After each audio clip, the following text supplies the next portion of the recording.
Alors bonsoir à tous et à toutes et bienvenue dans cette nouvelle vidéo, j'espère que vous allez bien. Aujourd'hui nous allons lire le tome 52, un film d'horreur, j'espère qu'il vaut le coup, qu'il est cool, tout aussi bien que la cover du livre. Désolé d'avoir tardé entre le 51 et ici, en plus que j'avais aussi même un peu traîné pour sortir l'histoire complète du tome 51. J'ai eu pas mal de petits soucis à la maison, on est en travaux, j'ai remis une pièce en couleur, tout ça. J'ai du mal à parler. J'étais motivé à faire une vidéo plus tôt, mais déjà rien que hier soir à 2h du matin, course-poursuite pour aller 40 minutes chez mon vétérinaire parce que mon bébé, celui qui a le cancer, on lui avait donné à manger et je voyais qu'il faisait des grimaces avec sa gueule tout le temps grande ouverte. Comme j'ai eu peur, je croyais qu'il étouffait, mais en fait il avait un os coincé dans le palais. Un petit os s'était empalé entre son palais et sa gencive. Il n'arrivait pas à l'enlever, donc on a stressé. Donc je suis rentré chez moi à 3h du matin. Heureusement, tout s'est bien passé, tout s'est bien terminé. Donc voilà, c'est que des trucs ainsi qui m'arrivent. Si c'est pas lui, c'est la maison, donc ça me saoule. J'espère que de votre côté, oula, attendez, j'essaie de régler mon siège là. J'espère que de votre côté, tout va pour le mieux, que vous n'avez pas mon cas. Alors, film d'horreur, j'espère vraiment qu'il est chouette, qu'on va pas commencer, qu'on va pas en fait recommencer à relire des livres bidons. On est sur une bonne lancée, je trouve, avec le jumeau diabolique qui était vraiment cool. Donc j'espère qu'un film d'horreur l'est tout autant. Sur ce, installez-vous confortablement. Je vous souhaite une voiture qui passe, une bonne écoute. La vengeance du terrible docteur Cruel. La fête foraine des monstres répugnants. Les crabes géants contre le peuple des sangsues. Mon frère Tyler et moi adorons ces films d'horreur. Nous admirons R.B. Faraday, leur génial réalisateur. Nous ne ratons jamais La Maison du Cauchemar, son émission de télévision hebdomadaire, et courons voir tous ces films dès leur sortie au cinéma. On peut dire que nous sommes de véritables fans. L'hiver dernier, papa rentra un soir à la maison en affichant un sourire éclatant. « J'ai trouvé quelque chose qui devrait t'intéresser, Andrew », me dit-il en me tendant une brochure. Le titre géant qui barrait la couverture du papier glacé me sauta aux yeux. La colo de l'épouvante de R.B. Faraday. Il organise une colonie de vacances, parvins-je à articuler. Mon père acquiesça. Je brandis la brochure sous le nez de Tyler dès qu'il entra dans la pièce. Il l'examina attentivement. Génial, s'écria-t-il. Est-ce qu'on pourrait y aller cet été, papa? Notre père hocha la tête en signe d'approbation. Tyler et moi nous mîmes à faire des bonds partout en criant à tue-tête, tandis que nos parents nous regardaient en riant. C'était génial. Laisse-moi voir ça de plus près, s'écria Tyler. Il m'arracha la brochure des mains et la déchira en deux. Faites attention, les garçons, protesta notre père. C'est exactement le genre de pensionnaire qu'il faut à cette colonie, marmonna maman. 2 monstres incontrôlables. Ma mère dit que nous sommes des monstres dès que nous manifestons un peu trop fort notre joie. J'ai 12 ans et mon frère 10, mais elle pense que nous devrions déjà savoir nous comporter comme des adultes. Quelle drôle d'idée. Quand nous eûmes cessé de hurler et de sauter dans tous les coins de la pièce, papa nous aida à recoller les 2 parties de la brochure. Je ne sais pas si c'est vraiment une bonne idée, dit-il en me tendant le dépliant rafistolé. Cet endroit a l'air vraiment effrayant, vous risquez d'avoir très peur. Ça, c'est sûr, dis-je en roulant des yeux. Ouais, je tremble déjà, s'exclama Tyler en se trémoussant comme un fou. Mon frère adore faire le clown. Nous avons tous les 2 les cheveux châtains et les yeux marrons, mais moi j'ai toujours l'air sérieux, alors que Tyler fait sans cesse des grimaces pour amuser la galerie. C'était incroyable. Cette colo avait absolument tout. La forêt hantée, le lac, des zombies aquatiques. Je ne pourrai jamais patienter jusqu'au mois de juillet, m'écriai-je, au comble de l'excitation. J'aimerais déjà y être, s'exclama Tyler. Bien sûr, nous ne pouvions pas nous douter à ce moment-là que la colonie serait très différente de ce que nous avions rêvé. Nous ne pouvions pas imaginer les choses effrayantes qui nous attendaient là-bas, au plus profond des entrailles de la caverne sans retour. Génial! Tyler et moi étions fous de joie. Roulant à vive allure, le bus qui nous conduisait au camp de vacances venait de rebondir sur une bosse, projetant tous les passagers hors de leur siège.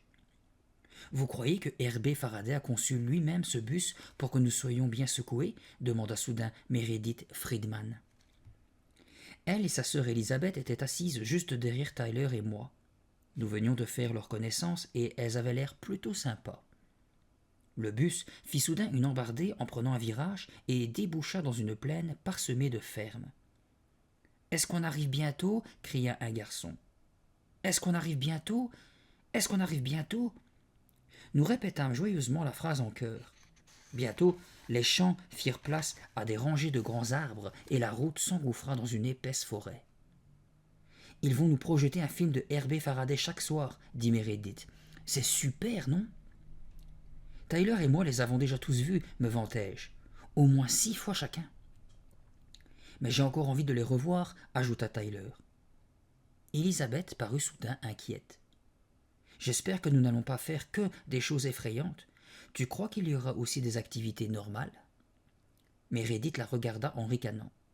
Que voudrais-tu faire, Lizzie ? Des colliers tressés et de petits animaux en papier plié ? Elisabeth rougit. En fait, J'ouvris la bouche pour dire quelque chose. À cet instant, le conducteur donna un coup de frein brutal et je m'écrasai dans l'allée. Tout le monde hurla. Je rebondis sur le sol au moment où le véhicule achevait de s'immobiliser dans un affreux grincement. Alors que je regagnais mon siège, le chauffeur poussa un cri de colère qui me fit tressaillir. Des bruits étranges parvinrent à mes oreilles. On aurait dit la respiration d'une personne essoufflée. Je me retournai et vis un homme masqué, vêtu de noir, des pieds à la tête. Il avait pénétré à l'intérieur de l'habitacle. « Vous n'avez pas le droit d'être ici !» protesta le chauffeur. « Sortez tout de suite !» Pour toute réponse, l'homme marmonna quelques paroles incompréhensibles, puis tendit ses mains gantées de noir droit devant lui. Il saisit le chauffeur par la chemise et le souleva de son siège. « Lâchez-moi !» s'écria le chauffeur. C'était un petit homme maigre et vieux. Il portait des lunettes au verre épais. Il n'était pas de taille à se mesurer à l'homme en noir. Pourtant, il fit preuve de courage, se débattant comme il pouvait. Quelques passagers pris de panique s'étaient mis à crier. La gorge serrée, Tyler et moi observions la scène dans un silence consterné. Soudain, les deux hommes heurtèrent le pare-brise. L'homme en noir serrait de ses deux mains la gorge du conducteur. « Partez, les enfants !» parvint à articuler celui-ci en suffoquant. « Partez ! Vite !» Mais personne ne bougea de sa place. Tandis qu'une profonde angoisse étreignait nos poitrines, nous vîmes l'homme en noir soulever le malheureux chauffeur et le projeter hors du bus par la porte ouverte. Horrifiés, nous nous précipitâmes vers les fenêtres. Le chauffeur dégringola du véhicule, roula sur le bas-côté, puis s'immobilisa le visage dans la boue. L'homme en noir referma violemment la porte du bus et se glissa au volant. Dans un crissement de pneus, le véhicule redémarra en trombe. Les enfants hurlaient de terreur. « Arrêtez !» cria une fille en sanglotant. « Laissez-nous sortir d'ici !» implora une de ses camarades. Le bus fit une brusque embardée, propulsant plusieurs passagers dans le couloir central. Notre nouveau chauffeur, absorbé par la conduite, ignorait les cris et les pleurs qui résonnaient autour de lui. Il continuait à rouler à une allure infernale. « Mais qui est cet homme ?» cria Meredith en se penchant par-dessus le dossier de nos fauteuils. « Où nous emmène-t-il » Le hurlement d'un klaxon retentit soudain. Un énorme camion nous dépassa dans un rugissement de moteur. Nous fîmes une nouvelle embardée. Tout le monde criait. Tyler explosa de rire. « Qu'y a-t-il de si drôle ?» bégaya Elisabeth. « Vous n'avez pas compris ?» s'écria mon frère, qui devait hausser la voix pour couvrir le vacarme qui régnait dans le bus. « Tout ça, c'est de la comédie. »« Quoi ?» S'agrippant au dossier de nos fauteuils, les deux sœurs le regardèrent, ébahies. « Mais bien sûr, tu as raison, m'écriai-je, soulagé. C'est exactement comme dans les vacances du cauchemar infini. Un mort-vivant s'empare d'un bus de campeurs et emmène tout le monde pour un voyage qui ne finit jamais. Les passagers sont tellement terrorisés qu'ils ne peuvent plus s'arrêter de hurler. « Exactement !» s'exclama Tyler en frappant sa main dans la mienne. C'est juste une mise en scène, dis-je aux deux filles pour les rassurer. Ça doit faire partie des surprises de la colo. Nous n'en sommes certainement plus très loin. Le bus dévia violemment vers la droite. Les passagers suppliaient le chauffeur de stopper l'engin. Moi, je ne trouve pas ça très drôle, dit Meredith en faisant la moue. C'est à la colo de l'épouvante qu'on va. Tu ne l'as pas oublié, ajouta Tyler. Donc, ça doit être effrayant. Verte de peur, Elisabeth se rejeta en arrière dans son siège, les bras croisés sur sa poitrine. Vous allez voir que dans quelques instants, le type en noir va nous faire entrer dans le camp, leur dis-je. Puis il arrachera son masque et nous souhaitera la bienvenue. Regardez, s'écria Tyler en désignant quelque chose à l'extérieur. Un grand panneau annonçant la colo apparut devant nos yeux. Il proclamait en lettres rouges sang « Ce chemin vous mène à votre perte ». Une flèche verte dégoulinante désignait la route droit devant nous. « Vous voyez » m'écriai-je. « J'avais raison. Regardez, voici l'entrée. » Une autre flèche, dirigée vers une large allée, indiquait « Entrez ici ». Tyler et moi hurlâmes de joie, très fiers d'avoir compris le tour que l'on nous avait joué. Puis un lourd silence s'abattit à l'intérieur du bus. Tout le monde regardait par les fenêtres, s'attendant à ce que le chauffeur tourne et entre dans le camp de vacances. Mais l'énorme flèche indiquant l'entrée défila devant nos yeux. Nous venions de la dépasser. « Vous avez raté le virage !» hurlai-je au chauffeur. « Faites marche arrière !» s'exclama un garçon derrière moi. À travers la vitre arrière, je pouvais voir l'écriteau rapetisser à mesure que nous nous en éloignions. Toujours penché au-dessus de l'énorme volant, le chauffeur poursuivait sa route à vive allure, sourd à nos protestations. Après quelques instants, il brancha le haut-parleur et déclara d'une voix glaciale « Rasseyez-vous immédiatement, nous n'allons pas à la colo, j'ai d'autres projets pour vous. » Des hurlements d'horreur retentirent. Tyler et moi échangeâmes un regard terrifié. Jusque-là, nous étions persuadés que tout ça n'était qu'une mise en scène, mais à présent le bus nous emmenait de plus en plus loin de notre destination. Nous nous recroquevillâmes tous les deux dans nos sièges, le cœur battant, le souffle court. « Où nous conduit-il » murmura Tyler. Avant que j'aie pu lui répondre, le bus prit un virage serré, nous projetant tous sur le côté droit du véhicule. Nous roulions sur un chemin bordé de grands arbres sombres. « Il nous emmène dans la forêt » bégaya Elisabeth, à voix basse. Mais soudain, il n'y eut plus un seul arbre en vue, et le bus pénétra en cahotant dans un champ verdoyant. De petites cabanes se dressaient sur le flanc de la colline. Un large portail surmonté d'un panneau indiquant « Bienvenue à la colo de l'épouvante » apparut devant nos yeux. « Quoi » m'écriai-je. « Nous sommes arrivés ?» Le bus franchit l'entrée, puis parcourut quelques mètres avant de s'arrêter en face d'un long bâtiment en bois. Le chauffeur se redressa sur son siège et alluma une nouvelle fois le haut-parleur. « Bienvenue à tous. Vous avez eu peur ?» « Oui !» hurla l'assemblée en chœur. Des soupirs de soulagement s'élevèrent un peu partout autour de moi. Comme mes camarades, je me sentis soudain si soulagé que je ne pus m'empêcher d'éclater de rire. Certains passagers étaient livides. Quelques-uns sanglotaient toujours. « C'est ici la véritable entrée du camp » annonça le chauffeur. « La flèche que vous avez vue tout à l'heure sur la route était fausse. » Il retira son masque noir. C'était un jeune homme blond, aux dents en avant. « J'espère que je vous ai flanqué une belle frousse » dit-il en souriant. « Bien sûr, ce n'est qu'un début. Le cauchemar ne fait que commencer. » Plusieurs animateurs vêtus de shorts et de t-shirts verts étaient là pour nous accueillir. Je sautai hors du bus et étirai mes muscles engourdis. C'était tellement agréable de respirer un peu d'air frais et de ne plus être dans ce quart de malheur. Tout en suivant le groupe vers la grande cabane en rondin, le bâtiment principal, je parcourais du regard les environs. Au pied de la colline, j'aperçus un manège. « C'est le tourbillon des hurlements, l'attraction que l'on voit dans la fête foraine des monstres répugnants, » dis-je à Tyler. Mais il ne m'entendit pas. Il parlait avec deux garçons et pointait son doigt en direction de la piste de karting située un peu plus loin, en contrebas des arbres. « Et ça, c'est la piste filmée dans Les cartes du royaume maléfique, » pensai-je. C'était super, on se serait cru dans un film de Herbert Faraday. Dans la lumière éblouissante du soleil, je découvris un chemin bordé de cabanes qui menait à un lac. « Est-ce le lac des zombies aquatiques dont parlait le dépliant ?» me demandai-je. « J'aimerais bien savoir quel film ils vont nous projeter ce soir, » dit un garçon derrière moi. « Pensez-vous que Herbé Faraday est ici ? Est-ce qu'on le rencontrera ?» Nous étions tous très excités. Nous avions envie de courir dans tous les sens, de tout voir et de tout faire. Mais nous dûmes d'abord suivre les animateurs à l'intérieur de la grande cabane en rondin pour nous inscrire aux différentes activités. Je choisis critique de films, natation et création d'affiches de films d'horreur.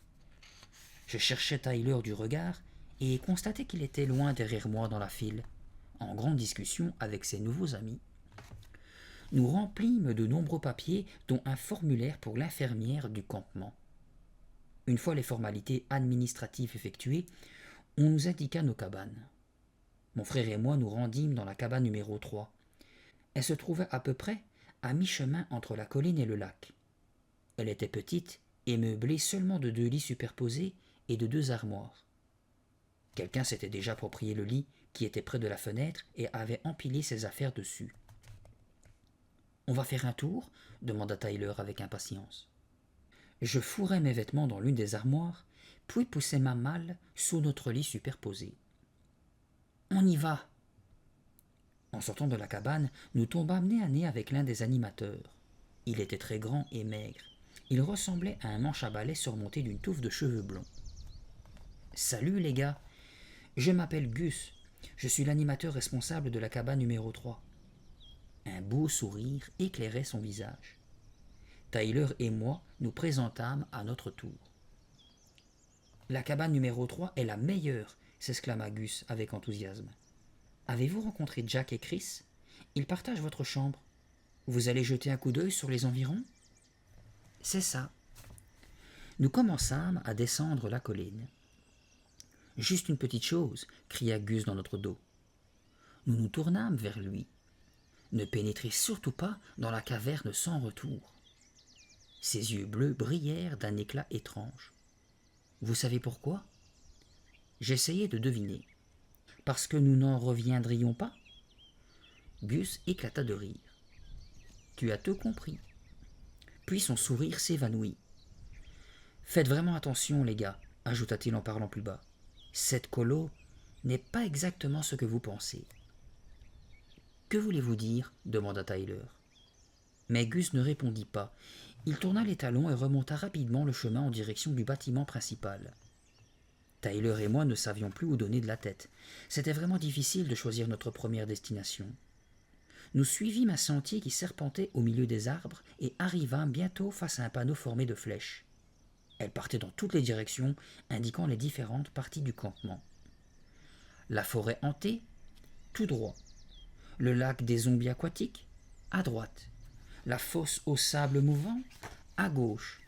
La mine des âmes perdues, la caverne sans retour, la cabane fantôme. « Super, c'est comme dans les films de Herbé Faraday !» s'exclama Tyler. « Tout y est !»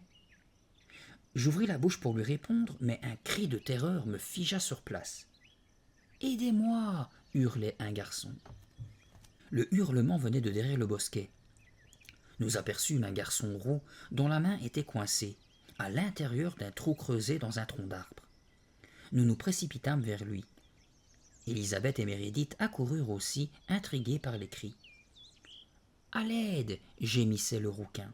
« Il y a un nid de guêpes là-dedans, elles sont en train de me piquer. » Les insectes bourdonnaient furieusement. Le pauvre garçon gigotait dans tous les sens, tirant de toutes ses forces sur sa main. Des gouttes de sueur ruisselaient sur son visage. « Ma main est gonflée !» gémit-il. « Je ne peux pas la sortir. »« Laisse-moi t'aider !» dis-je en prenant une profonde inspiration. Je saisis son bras et me mis à tirer en priant que les guêpes ne me piquent pas. « Vas-y, n'aie pas peur de me faire mal !» suppliait le malheureux. Bientôt le bourdonnement des guêpes à l'intérieur se transforma en une sorte de mugissement. « Dépêche-toi, tire !» implorai-je. Je regardai le garçon et vis qu'un radieux sourire illuminait son visage. Il sortit sa main du guêpier et la leva devant mes yeux. Elle n'était ni rouge, ni gonflée, et ne portait aucune trace de piqûre. Il rejeta la tête en arrière et éclata de rire. Nous étions stupéfaits. Je me penchai sur le tronc et examinai le nid de guêpe de plus près. Il était en plastique et relié à l'arbre par un fil électrique. À l'intérieur, une petite enceinte diffusait le son du bourdonnement. « C'était une blague, » dit le rouquin. Il se présenta. Son nom était Jack Harding. Il portait un short noir et un t-shirt gris sur lequel était inscrit « Colo de l'épouvante » en lettres rouge sang dégoulinantes. Mon ami Chris et moi sommes arrivés ce matin et nous avons trouvé ça, nous dit-il, ramenant ses cheveux en arrière. « Vous êtes dans la cabane numéro 3 ?» demandai-je. Il acquiesça. « Nous aussi, déclarai-je. Voici Tyler, mon frère. »« Chouette, répondit Jack. J'ai passé ma journée à explorer le campement. Cet endroit est génial. Je veux dire pour quelqu'un qui aime les choses effrayantes. »« Nous, on aime ça, répondit Meredith. Sinon, on ne serait pas là. »« Est-ce que tout est truqué ici ?» demanda Elisabeth. Avant que Jack ait pu répondre, un second garçon aux longs cheveux noirs ramenés en queue de cheval sortit du bois. Il était grand et de carrure athlétique. Un t-shirt de la colo de l'épouvante retombait sur son short. « Voici mon ami Christian Krushmer, » dit Jack. « Vous pouvez m'appeler Chris, » dit celui-ci, en enlevant un insecte pris dans sa chevelure et en le projetant d'une chiquenaude sur Jack. « Je leur ai fait la blague du nid de guêpe, » annonça fièrement Jack. « Ils ont marché. » Chris ricana. « Chris et moi, nous sommes allés dans tous les coins du campement, » poursuivit Jack. « Alors, est-ce que tout est truqué ?» répéta Elisabeth. Le sourire de Jack disparut instantanément. « Non, certaines choses sont bien réelles, » répondit-il évasivement. « Comme quoi ?» demanda Tyler. Chris et Jack marquèrent un temps d'hésitation. « Vous allez le découvrir par vous-même, » fit calmement Chris. « Non, soyez sympa, dites-le nous, » insistai-je. « Qu'est-ce qui est vrai ?»« Ça, par exemple, » dit Jack en désignant un cercle de sable doré au milieu de l'herbe verte. Je n'arrivais pas à lire l'inscription sur le panneau en bois planté à côté. « C'est la fosse aux sables mouvants, » dit Chris. « Quoi ? C'est vraiment des sables mouvants ?» m'écriai-je, interloqué. Jack et Chris hochèrent tous les deux la tête. « Nous avons entendu dire qu'un des animateurs est tombé dedans la semaine dernière, juste avant l'ouverture du campement, » dit Chris, dans un murmure. « Il a été englouti en quelques secondes. »« Tu plaisantes, j'espère, » dis-je. « C'est encore une blague, pas vrai ?» Jack jeta un coup d'œil inquiet en direction de la fosse. « Tu verras bien, » ajouta-t-il. Tyler et moi continuâmes à explorer les lieux. Nous allâmes voir la plage et le lac. Je ne pouvais pas m'empêcher de jeter de temps à autre des regards anxieux en direction de la fosse aux sables mouvants. Jack voulait-il nous impressionner ? Tandis que Tyler se précipitait en courant vers les deux garçons qu'il avait rencontrés dans le bus, des coups de sifflet retentirent. « Réunion de la colo au quartier général !» cria un animateur en uniforme vert. Arrivant de tous les côtés, garçons et filles s'engouffrèrent dans le bâtiment principal. Vu de l'extérieur, il ressemblait à une simple cabane en rondin, mais en réalité, il comptait 2 étages et était aussi grand qu'une grange. À l'intérieur, une rangée de petites pièces se succédait sous la gauche le long du hall d'entrée. Notre groupe fut conduit dans une pièce gigantesque. Une immense cheminée en pierre se dressait à chacune des extrémités de la salle. Celle-ci était décorée d'affiches de films de Herbert Faraday et des rangées de grandes tables en bois occupaient son centre. Un panneau indiquait réfectoire et salle de réunion. Les animateurs nous firent signe de nous asseoir autour des tables. Je trouvai une place au second rang, tout près de garçons plus âgés que moi. Soudain, un animateur se planta devant nous. « Les 2 mains sur la table, les gars !» nous ordonna-t-il. « Plus vite !» Je poussai un cri de stupéfaction en le voyant prendre sous la table de gros câbles noirs avec lesquels il entreprit d'attacher nos poignets. « Des menottes ? On nous arrête ?» interrogea une voix inquiète. Tout le monde explosa de rire. Je me sentais mal à l'aise. Les animateurs se déplaçaient à toute vitesse entre les tables et attachaient tout le monde. La terreur m'envahit lorsque je sentis à travers les câbles la vibration d'un courant électrique. Je tirai sur les liens, ils étaient fermement serrés. Je perçus un nouveau frémissement autour de mes poignets. Je jetai un coup d'œil derrière moi. À la table d'à côté, Meredith et Elisabeth, poignets ligotés, discutaient vivement. Derrière elles, Chris se disputait avec les animateurs. « Ça ne va pas » criait-il. « Vous n'avez pas le droit de faire ça. » Il dissimula ses mains derrière son dos et se leva d'un bond. Mais 3 des animateurs l'attrapèrent et le firent asseoir de force. Ils saisirent ses 2 mains et les attachèrent. « Toi, tu as une forte tête, dit l'un des hommes. Comment t'appelles-tu? Nous allons t'avoir à l'œil. Pourquoi Chris était-il si effrayé, me demandai-je. Au même instant, un colosse vêtu d'une blouse blanche de laboratoire s'avança dans la pièce. Il leva ses 2 mains énormes pour nous faire taire. « Bienvenue à vous, prisonniers, beugla-t-il. Nous nous mîmes tous à rire. Le nouvel arrivant avait des yeux d'un gris glacial et un gros nez épaté qui semblait avoir été cassé à plusieurs reprises. Il était presque chauve et une cicatrice sombre partant de l'un de ses sourcils parcourait son front. 2 animateurs se précipitèrent vers lui et lui parlèrent à l'oreille en désignant Chris. L'homme jeta un regard menaçant sur le garçon.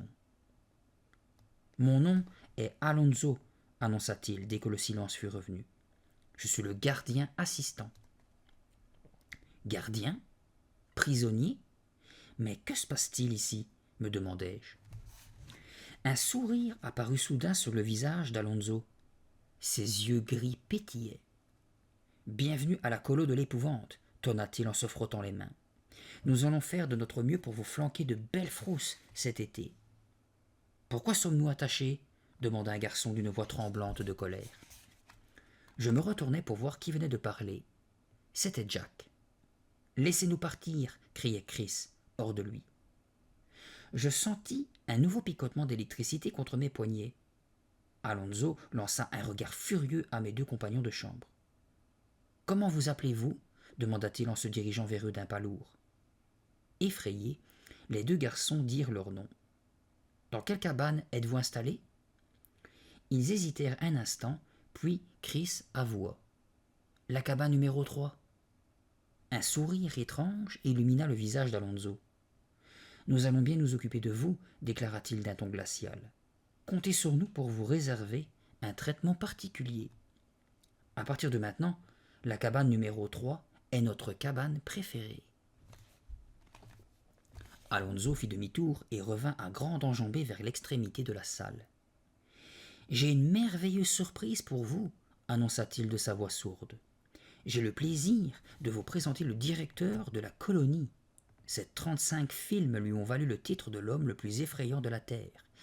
Accueillons comme il se doit R.B. Faraday. » J'essayai d'applaudir, mais les câbles serrés autour de mes poignets entravaient mes mouvements. Lorsque R.B. Faraday apparut enfin, quelques exclamations de surprise s'élevèrent dans la salle. Il n'était pas du tout comme nous l'avions imaginé. Vêtu d'un t-shirt noir, d'un bermuda noir et de sandales, il marchait en traînant les pieds. Ses jambes, tout comme ses bras, étaient aussi maigres que des cure-dents. De plus, il était si petit qu'il arrivait à peine à l'épaule d'Alonso. Son visage mince était surmonté de cheveux bruns méticuleusement lissés. Sa barbe noire, avec une tache grise au centre, était taillée avec soin.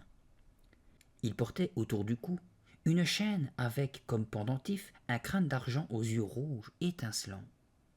C'était incroyable. J'étais dans la même pièce que le plus célèbre réalisateur de films d'horreur du monde entier. Un bloc-notes à la main, M. Faraday se hissa sur un haut tabouret de bois et nous regarda longuement les uns après les autres. « Je vous remercie pour cet accueil chaleureux, » dit-il finalement. Sa voix était si basse qu'on aurait dit un murmure. « C'est un été merveilleux pour moi, » poursuivit-il en posant son bloc-notes sur ses genoux osseux. « Comme Alonso vous l'a dit, j'ai tourné 35 films, mais ce n'était que du cinéma. Cette colo m'offre enfin l'opportunité de donner vie à mes œuvres, et vous allez tous en être les acteurs. Nous l'acclamâmes. Les câbles tiraient sur mes poignets. Pourquoi devons-nous être attachés m'écriai-je. Plusieurs autres questions s'élevèrent dans la pièce au même moment. D'un air sévère, Alonso nous fit signe de rester calme. Monsieur Faraday nous sourit. Certains d'entre vous ont-ils vu mon film intitulé La vengeance du terrible docteur Cruel demanda-t-il. Oui, hurlèrent plusieurs personnes. Alors vous connaissez déjà le compteur de la terreur dit monsieur Faraday. Ces fils électriques vous y connectent tous. Je vais vous faire une démonstration. Alonso, peux-tu choisir un cobaye? Alonso se dirigea en grognant vers les tables, ses yeux gris balayant la pièce. Cela faisait longtemps que je n'avais pas revu La vengeance du terrible docteur Cruel, et j'avais oublié ce qu'était le compteur de la terreur. Alonso leva son énorme main et pointa son doigt. « Faisons la démonstration sur celui-ci, dit-il. C'est une forte tête. »« Non, protesta Chris en hurlant. Pas moi !» Il se débattait de toutes ses forces pour libérer ses mains. Tout le monde se tourna vers lui.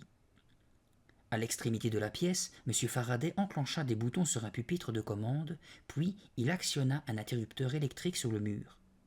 Un grésillement retentit. « Non !» suffoqua Chris. Il fut violemment secoué sur son siège. Sa tête s'abaissa brusquement. Puis, il se leva d'un bond et commença à sautiller sur place, le corps secoué violemment. M. Faraday appuya une nouvelle fois sur l'interrupteur. Des hurlements retentirent. Je laissai échapper un rire. « C'est une blague, dis-je au garçon assis près de moi. » Mais au même instant, il y eut un claquement sec. Chris s'effondra sous la table. « Éteignez tout !» hurla M. Faraday en se précipitant sur le pupitre de commande. Alonso attrapa Chris par les épaules et le secoua. Tandis qu'une partie de l'assistance poussait des cris de terreur, j'essayai de reprendre mon souffle, le cœur battant à tout rompre. « Est-ce qu'il va bien ?» demanda M. Faraday. « Est-ce qu'il est vivant ?»« Il survivra, répondit froidement Alonso. Il fit signe à deux animateurs. « Sortez-le d'ici, ordonna-t-il. Alonso desserra les liens qui entravaient les poignets de Chris. Les animateurs soulevèrent le corps inanimé et emmenèrent le garçon hors de la pièce. La porte se referma derrière eux avec un bruit sourd. Monsieur Faraday semblait nerveux. Il demanda à Alonso de le rejoindre. « Nous ferions mieux de réduire l'intensité du courant pour le prochain groupe, lui dit-il. Alonso se frotta les mains, un mauvais sourire aux lèvres. « C'est bien plus drôle ainsi. » M. Faraday s'immobilisa et planta ses yeux dans ceux de son assistant. « Tu es trop malveillant. J'aurais mieux fait de te laisser moisir dans ta cellule de prison. Tu n'as peut-être pas changé après tout. » « La prison ? Pourquoi dit-il ça ? Il doit savoir que nous pouvons tous l'entendre, m'interrogeai-je. « Est-ce que Chris va bien ?» lança Jack au fond de la pièce. Mais le réalisateur ignora sa question, trop occupé à défier Alonso du regard. « Désolé, dit-il en se tournant vers nous, après quelques instants. La colonie vient d'ouvrir ses portes et le matériel est tout neuf. Il nous reste encore quelques détails à régler. » Puis il s'adressa à son assistant. « Va chercher notre invité spécial, Alonso. » L'air préoccupé, M. Faraday remonta sur le tabouret. Il était si chétif qu'il me fit penser à un insecte bizarre. « C'est étrange, dit-il à voix basse. Ce qui est arrivé à Chris est exactement ce qui se produit dans le scénario de La vengeance du terrible docteur Cruel. » Au bout de quelques minutes, il releva la tête. « Beaucoup d'entre vous croient que mon camp est un ensemble d'attractions truquées, spécialement créées pour faire peur, dit-il. Mais ma conviction personnelle est que l'horreur doit être vraie. » Ses yeux sombres étaient plongés dans les miens. « L'horreur doit être réelle, sinon ce n'est pas effrayant, ajouta-t-il. Un frisson de peur me parcourut le dos. Dit-il cela pour nous mettre dans l'ambiance, me demandai-je. Ou est-il complètement fou? Je fixai M. Faraday, attendant désespérément qu'il se mette à sourire, qu'il avoue que Chris avait joué la comédie, qu'il n'y avait pas eu de décharge électrique, que tout ça n'était qu'une plaisanterie. Mais son visage demeura grave. Soudain, un grondement sourd nous fit nous tourner vers le fond de la pièce. Les portes s'ouvrirent lentement devant nos yeux, laissant apparaître les barreaux d'une cage en métal. Une forme énorme et sombre était recroquevillée à l'intérieur. Un gorille. Aidé d'un animateur, Alonso poussa la cage à travers la pièce. Tout à coup, l'animal saisit les barreaux de ses deux mains velues et se mit à bondir dans tous les sens en poussant des grognements. On aurait dit qu'il venait de reconnaître M. Faraday. Le singe se redressa sur ses pattes au moment où Alonso fit pivoter la cage vers nous. Il poussa un rugissement féroce et se projeta violemment contre les barreaux, provoquant les hurlements de terreur des plus jeunes membres de la colo. Perché sur son tabouret, M. Faraday regardait l'animal avec méfiance, puis se tourna vers nous. « Voici notre invité spécial, annonça-t-il. Vous êtes probablement étonné de voir un gorille dans une colonie de vacances. Sachez que ce n'est qu'une des nombreuses surprises que je vous ai préparées. »« C'est Rocco !» s'écria soudain Tyler. M. Faraday afficha un sourire radieux. « Tu l'as reconnu ? Très bien. Combien d'entre vous ont vu mon film Les Conquérants de la planète des gorilles ?» Les câbles m'empêchèrent de lever la main. Des murmures s'élevèrent partout dans la pièce. Les Conquérants de la planète des gorilles était un des films les plus célèbres de R.B. Faraday. L'animal n'avait pas l'air d'apprécier le bruit. Sa fourrure se hérissa et il émit un grognement de mécontentement. Rocco tenait le rôle principal dans ce film, continua M. Faraday. C'était notre meilleur acteur. Nous n'avions jamais à lui demander d'être plus effrayant. Et il travaillait pour des cacahuètes, lui. Le gorille renversa sa grosse tête en arrière et poussa un rugissement effroyable.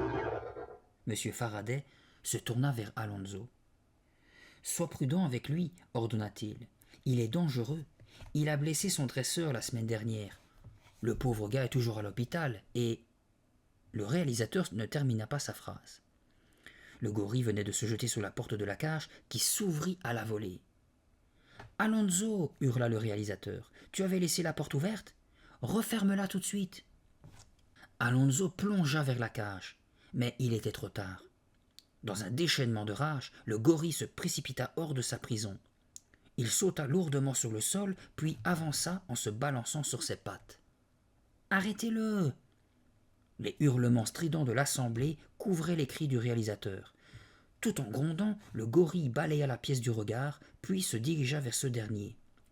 Alonso tenta d'arrêter l'animal en lui sautant sur le dos, mais le singe se débarrassa de lui comme d'un vulgaire insecte.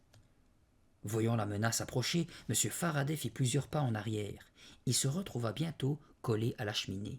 « Que quelqu'un l'arrête !» hurla-t-il. « Ce gorille est un tueur !» La pièce résonnait de cris et de lamentations. Nous nous débattions tous pour tenter de défaire nos liens et nous enfuir, mais nous étions fermement attachés et ne pouvions faire le moindre geste. Le gorille passa à côté du réalisateur sans lui adresser un regard. Puis, il commença à marcher d'un pas lourd en direction de ma table, ses bras massifs tendus devant lui. « Non !» Je laissai échapper un cri de terreur au moment où ses énormes mains se rapprochaient de moi. Je me baissai à l'instant même où le gorille refermait ses bras. Sa fourrure balaya le sommet de mon crâne et je sentis un léger courant d'air au-dessus de ma tête. Un faible gémissement s'échappa de ma gorge. L'énorme créature s'éloigna de ma table, rejetant la tête en arrière et poussa un rugissement qui fit trembler les murs. Soudain, un cri retentit. Un animateur en uniforme vert venait de faire irruption dans la pièce. « Baissez-vous tous !» cria-t-il. Nous plongeâmes sous les tables comme nous pûmes, tandis qu'il épaulait un fusil de chasse. « Non, Karl, ne le tue pas !» protesta M. Faraday. « Ne fais pas ça !» L'animateur visa. Une explosion déchira le vacarme. Le gorille poussa un grognement de surprise. Ses énormes bras tombèrent le long de son corps. Sa gueule s'ouvrit et ses yeux sombres semblèrent nous regarder d'un air étonné. Il laissa échapper une plainte aiguë, puis porta les mains à sa poitrine et bascula en arrière. Il s'écroula sur le sol dans un grand bruit et ne bougea plus. Peu à peu, les gémissements et les sanglots cessèrent. La pièce redevint silencieuse. Je me redressai sur ma chaise, le souffle court.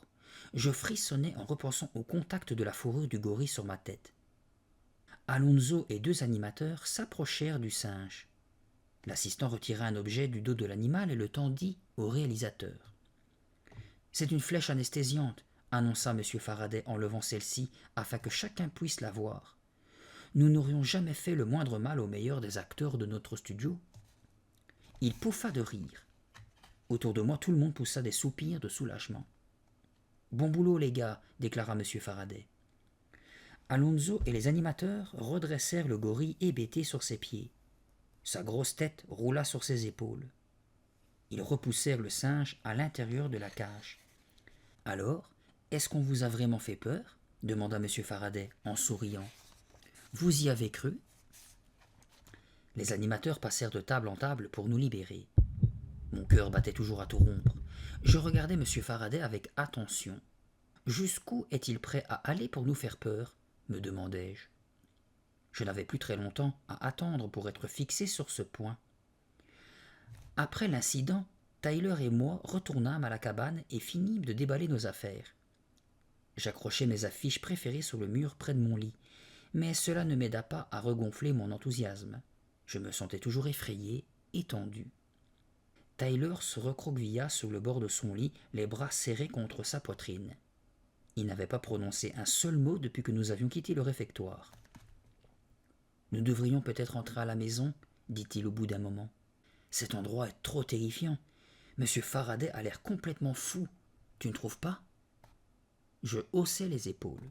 « Nous ne pouvons pas retourner chez nous. N'oublie pas que papa et maman sont en vacances. Tu n'as qu'à te dire que tout ça est fait pour nous amuser. » Monsieur Faraday jouait simplement la comédie. « Mais le gorille était bien vivant, » insista Tyler, « tout comme le courant électrique qui vibrait dans les câbles. Et Chris a reçu une décharge. » « C'était peut-être juste un accident, » suggérai-je. Tyler paraissait si pitoyable que j'éclatai de rire. « Écoute, ici c'est la colo de l'épouvante. C'est bien ce que tu attendais de Herbert Faraday, l'homme le plus effrayant de la Terre. Nous ne voulions pas passer des vacances banales, tu t'en souviens? Je suis sûr que ça va être génial. » Tyler soupira et appuya la tête sur ses poings serrés. La porte s'ouvrit avec fracas et Jack, essoufflé, fit irruption dans la pièce. Tyler bondit sur ses pieds. « Est-ce que Chris va bien ?» demanda-t-il, anxieusement.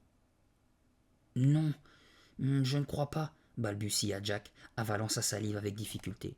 « Je suis allé à l'infirmerie pour le voir. Il est traumatisé. »« Que veux-tu dire ?» demandai-je.